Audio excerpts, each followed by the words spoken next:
Rusty Quill presents The Magnus Archives.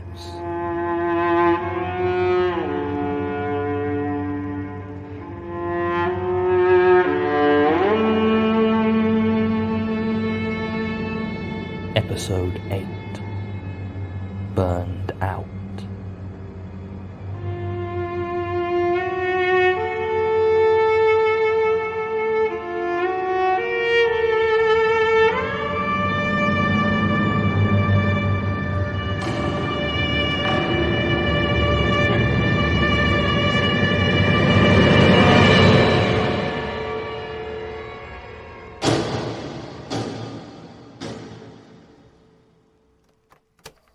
Statement of Ivo Lensick regarding his experiences during construction of a house on Hilltop Road, Oxford. Original statement given March 13th, 2007. Audio recording by Jonathan Sims, Head Archivist of the Magnus Institute, London. Statement begins. I've worked in construction for almost 20 years now, mostly in and around the Oxford area. When my father passed away in 1996, I took over his contracting business and have been working steadily ever since. I can do most anything I'm called on for, but generally specialize in new builds, plumbing and wiring work specifically. And I've got something of a reputation for being available at short notice, so it's not unusual for me to be called in partway through a build to do some work. When I got the job working on a house down Hilltop Road in mid-November, nothing about the situation seemed strange to me. The guy they had doing the wiring had been called for jury duty and they'd lost him for a couple of weeks, so they asked me to step in. I was on another job during the day, but my fiancée Sam was at a conference in Hamburg for a while, and we were saving up for the wedding, so I figured I could do it in the evenings. Now, Hilltop Road is quite a secluded street around the Cowley area.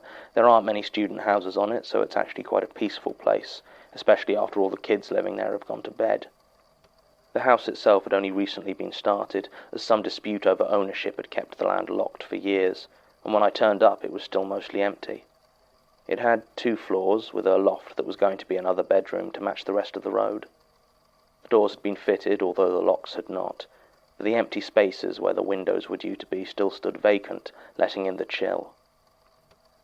That side of the road backed onto South Park, with fences marking the bottom of each garden. The garden of this particular house was mostly full of building materials and debris, but I remember that standing over it all was a tree. It was very large and very dead, and not to put too fine a point on it, the thing creeped me right the hell out. It seemed to cast odd shadows, which were dark and clear on even the most overcast of days. But it wasn't the tree that started it, though. No, that happened my 3rd night on the job. It must have been 8 or 9 in the evening, as it had been dark for a couple of hours. I was working on the ground floor wiring when I heard a knock at the front door. At first I thought it must have been one of the other builders who had forgotten something, but then I realized that there was no lock on the door. Any of the others would have known that and just come right in. I began to feel slightly uneasy when the knock came again. Over the years I've had a few altercations with punks that wanted to cause trouble on my site, so I picked up a hammer as I approached. I did my best to hold it casually, as though I'd just been using it. I opened the door to see an unassuming man in a tan coat. He was quite young, white, maybe mid-20s, clean-shaven with shaggy chestnut-brown hair. His coat was quite an old cut. It seemed to me he looked like something out of an old Polaroid. He said his name was Raymond Fielding, and that he owned the house. As he spoke, I felt my grip on the hammer tightening, although I have no idea why. I asked him if he had any ID or documents, and he handed over to me what seemed, as far as I could tell, to be the deed to the house, as well as the land beneath, and did indeed list a man named Raymond Fielding as the owner. So I let him in. I apologized for the draft and said the window panes were being put in over the next few days, but until then it was going to be cold. He didn't respond, just walked over to the empty frame of the back window and stared out into the garden. I tried to get on with my work, keeping one eye on this stranger. Nothing about the situation felt quite right, but he didn't seem to be doing anything suspicious, just standing there, looking into the garden. So I returned my concentration to the wiring. After a minute or two, I became conscious of a sharp, unpleasant smell. I thought maybe I'd wired something up wrong, but no, it smelled like burning human hair. I looked over to where Raymond had been standing, but he was gone. Where he had been, there was just a patch of scorched wooden floor, still apparently smouldering and giving off that dreadful stink. I ran to get the fire extinguisher from an adjoining room. I was gone only a few seconds, but when I returned, the smell was gone. And there was no longer any smoke or fire, just the burn mark on the wooden floor in front of that window. Touching it, I found that it was just as cold as the rest of the floor. I started to clean and found that the wood below appeared to be undamaged, with just a coating of soot and ashes on top. I had to look around for this Raymond Fielding, but if he was ever truly there, then he was gone now. It was only when I'd finished cleaning up the mark that the true strangeness of the situation began to sink in, and I started to panic. I should probably explain my fear a bit, as it wasn't because of ghosts or phantom smells or anything like that. You see, there is quite a significant history of schizophrenia among the men in my family. My father had it, as did my great-uncle, and in both of their cases it led to suicide. I didn't know much about my great-uncle, but I had seen my father's decline firsthand. It had started shortly after his divorce from my mother, although thinking about it, it was perhaps the early stages that had exacerbated the problems in their marriage. Regardless, he began to spend a lot of time locked in his study doing his work. I was maybe 24 or 25 at the time, and still living at home. I was working with my dad, doing much the same job as I do now, and it was at this point I had to take on more and more of the actual running of the business, since my father was beginning to prioritize his work over his actual job. His work turned out to be fractals.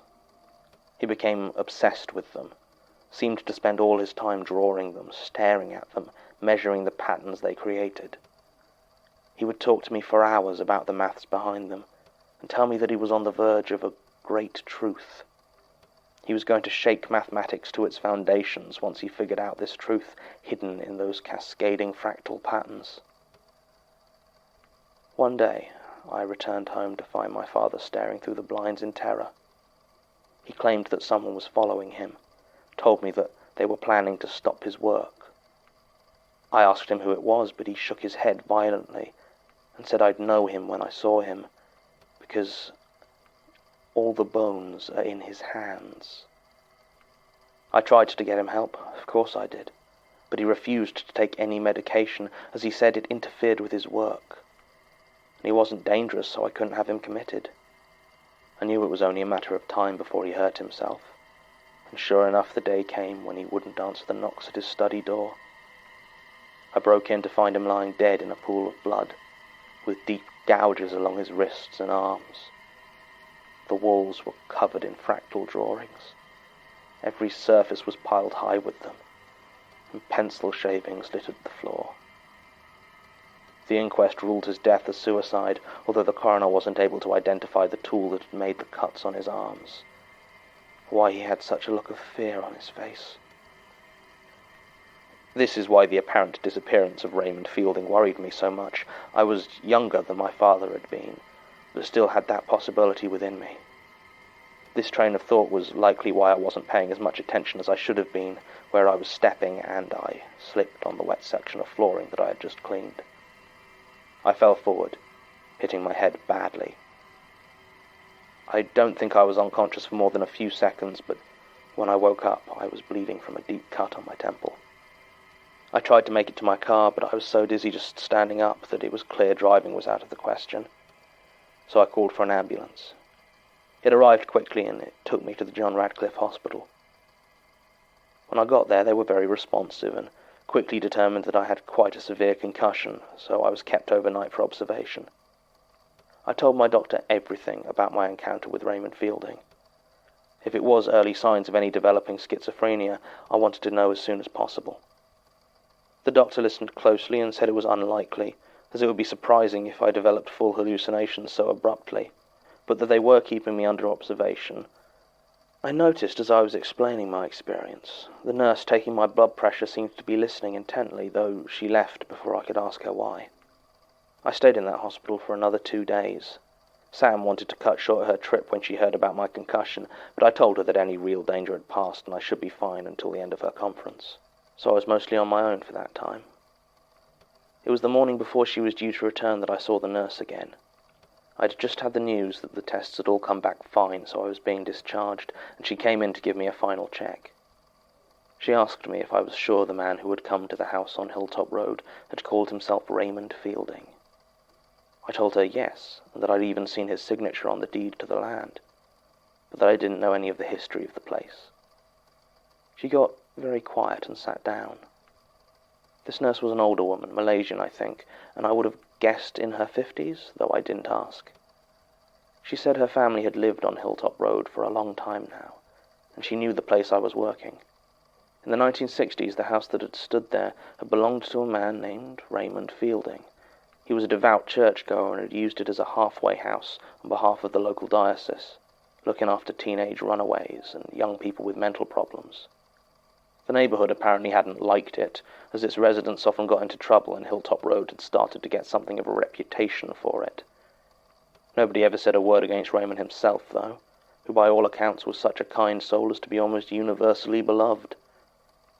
Nobody was sure exactly when Agnes moved in. Some even said she was Raymond's actual daughter, as the two of them looked something alike and she was younger than most of the other kids living there. She couldn't have been more than 11 when she turned up, and didn't really talk, other than to tell people her name if asked. Everyone just started to notice this child with mousy brown pigtails staring at them through the windows of Raymond's house. As far as anyone could tell, that's all she ever seemed to do. Stare at people from the windows. It was unsettling, but no one had any real problem with it. Over the next few years, the kids at the halfway house stopped causing problems in the area around Hilltop Road. It wasn't an obvious change, but gradually the people living there were seen less and less. Raymond was still there and seemed perfectly cheery.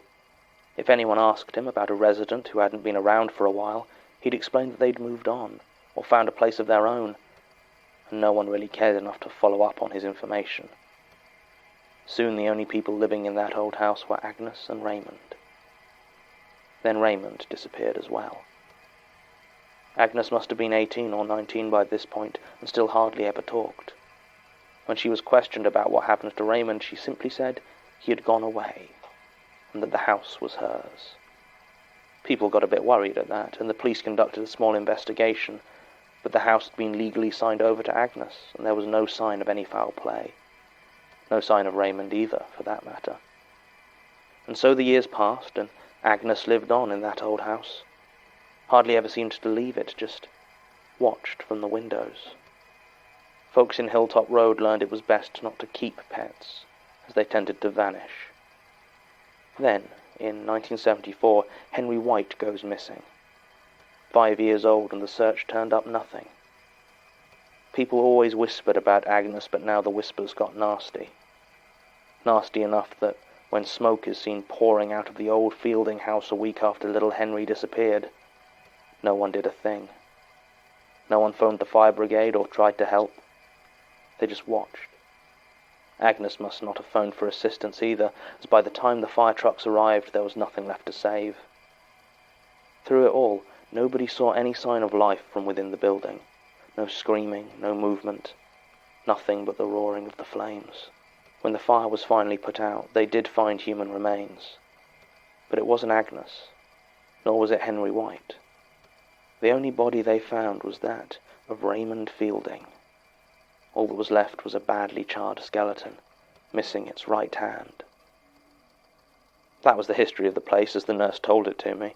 Once the rubble had been cleared away, the land had become tied up in legal complications relating to the ownership, and had remained so until earlier last year. She asked me not to let anyone else know she'd been talking about it, as she didn't want people to think she had been spreading stories. I told her I'd keep quiet, and she left. I didn't see her again, and was discharged soon afterwards. I rested at home for a couple of days, but I find forced inactivity very boring, and my head was feeling fine, so I decided to go back to work. By all rights, I should probably have avoided returning to Hilltop Road, but I found myself resenting how the house made me feel. I didn't believe in ghosts, to be honest. I'm still not sure I do, and had been assured by the doctor that I wasn't displaying any other symptoms of schizophrenia. So there was no reason for me to feel this gnawing apprehension. I convinced myself that the only way to banish the feeling was to return and finish the job that I started. So that's what I did, although I was careful to work only in daylight now, and tried to avoid being alone. Even so, there were occasional moments when I would find myself the only one working in a room, or when silence fell across the building. And then I would smell it again, that whiff of burnt hair, or catch a glimpse of brown pigtails disappearing around a corner. As the job drew towards a close, it became harder to avoid working there after dark, until I lost track of time completely one afternoon, and looked up to see that not only had night fallen, but I was the only one left in the building. Almost as soon as I realized this, I began to sweat. At first I thought it was nerves, or even a panic attack at finding myself alone, but it was the heat. This warmth that seemed to start in my bones and radiate out through me. I took off my hat and jacket, but I just got hotter and hotter until it felt like I was cooking from the inside. I tried to scream, but I couldn't find my breath. I couldn't move. I was burning up. There was a knock at the door and the feeling abruptly vanished. I was cold again, lying on the bare floor. I struggled to my feet as the knock came again. My hand shook as I opened it. By now I didn't know what to expect. Would it be Raymond again, Agnes, or some other thing to announce the end of my sanity? What I did not expect was a Catholic priest. He was short and a bit portly, with close-cropped hair and deep smile lines around his mouth. He introduced himself as Father Edwin Burrows and told me that Annie had asked him to pay the place a visit. I didn't know any Annie and told him so, and he seemed slightly confused, said she worked as a nurse at the John Radcliffe Hospital. This allayed my fears enough that I let him in, and I asked him if he was some sort of exorcist. Father Burrows smiled and told me yes, that's exactly what he was. So I told him my story as he went around examining the house. He nodded as I went through what happened, occasionally asking a question about what had been said or how I had felt. Finally, he seemed satisfied and said he'd do what he could. He explained that exorcism was really only for demons, and it wasn't something he could do to ghosts, at least not officially. Whether or not ghosts actually existed was apparently just as divisive a question within the church as outside of it. But he would go through some blessings and see if he could help. He asked me to wait outside while he worked, so I headed into the back garden and waited. As I stood there in the cold, my eyes fell on the tree. That creepy damn tree. I don't know why, but at that moment I felt an intense, maddening anger at that tree. I picked up a crowbar that lay on a nearby pile of wood, and drawing my arm back, I swung it at the trunk, burying it with all my might. I felt something warm and wet spray out where I had hit it. Sap? No, it didn't feel like sap. I turned on my torch to see blood flowing from the wounded tree. It ran down the crowbar and dripped onto the earth, running in rivulets. As it reached the roots, I saw something else in my torch's light. Curling up from the base of that tree were old, black scorch marks. At that moment I made my decision. It was easy. Like destroying this tree was the only thing to do, the only path to follow. I found a long chain among the building materials in the garden and wrapped it around the still bleeding trunk, then attached the ends to my car. It took me less than a minute to pull it down, and there was no more blood. When the tree lay on its side, uprooted and powerless, I gazed into the hole where it had sat, and noticed something lying there in the dirt. Climbing down, I retrieved what turned out to be a small wooden box, about 6 inches square, with an intricate pattern carved along the outside. Engraved lines covered it, warping and weaving together, making it hard to look away. I opened the box, and sitting inside was a single green apple. It looked fresh, shiny, with a coat of condensation like it had just been picked on a cool spring morning. I picked it up. I wasn't going to eat it, I'm not that stupid. But more than bleeding trees or phantom burning, this confused me. As I took it out of the box, though, it began to turn. The skin turned brown and bruised and started to shrivel in my hand. Then it split, and out came spiders.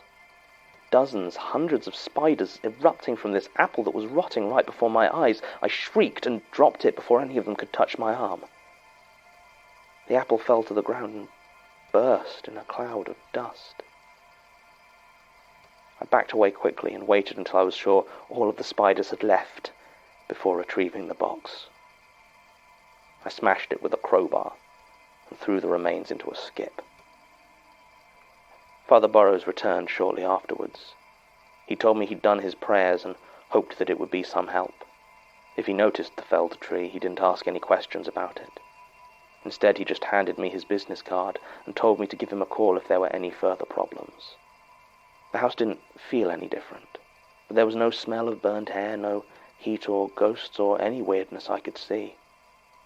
I worked on that house for another week. I don't know if it was the father's prayers or my uprooting the tree, but I didn't encounter anything else unusual during my time there. After that, my part of the job was finished. I haven't been back to Hilltop Road since. Statement ends. Head trauma and latent schizophrenia, the ghost's best friends. Aside from excessive indulgence in psychoactive drugs, it seems to me that there is simply no better way to make contact with the spirit world. Still, glibness aside, the history of 105 Hilltop Road does bear investigation, and while I trust Mr. Lensick's testimony of his own experiences about as far as I can throw a bleeding tree, there is a note in the file mentioning that Father Edwin Burrows put down his own version of these events in Statement 02180111.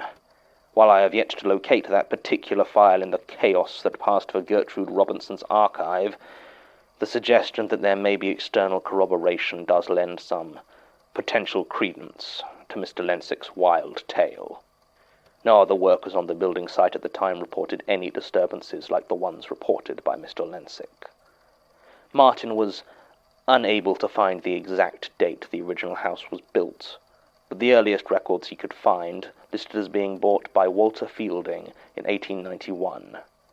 It was inherited by his son Alfred Fielding in 1923, and then by his grandson Raymond Fielding in 1957. There was no record of it being used as a halfway house, certainly not one connected to the local Catholic diocese, although the Church of England records for the area that Sasha got access to were unfortunately incomplete. The older residents of Hilltop Road back up the account given by the nurse Anna Kasuma, as related here. Tim managed to organize an interview with Mrs. Kasuma, but apparently she could provide no information beyond what she told to Mr. Lensick. She did admit, though, to asking Father Burrows to have a look at the house, as she was worried about it, and had seen him perform exorcisms before. There doesn't seem to be any print evidence of what happened to the house, no news stories or similar regarding the fire, but one resident did provide a photograph of the house in flames. Raymond Fielding's obituary briefly reported his death as having been due to a house fire, and lauds his work with troubled youth, but gives no details about either. Agnes remains something of a mystery, as we have not been able to find any definitive proof that she even existed. Except, we cannot prove any connection, but Martin unearthed a report on an Agnes Montague, who was found dead in her Sheffield flat on the evening of November 23rd, 2006, the same day Mr. Lensick claims to have uprooted the tree. She had hanged herself. Her age is given at 26, which doesn't match up at all, but tied by a chain to her waist was a severed human hand, a right hand. Its owner was never identified, but the coroner was apparently quite perplexed, as tissue decay would seem to indicate that the hand's original owner must have died at almost the exact same time as Agnes. 2 families have lived in the house since this statement was originally made, but no further manifestations have been reported on Hilltop Road. End recording.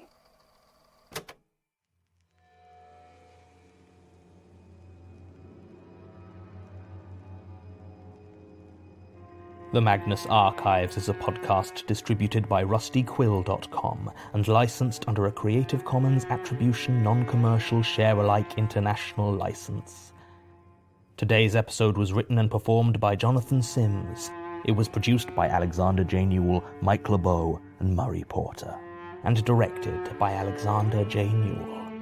To comment on episodes, make donations, and view links, images, videos, and show notes, visit rustyquill.com. Rate and review us on iTunes, visit us on Facebook, tweet us on Twitter @TheRustyQuill, or email us at mail@rustyquill.com. Thanks for listening.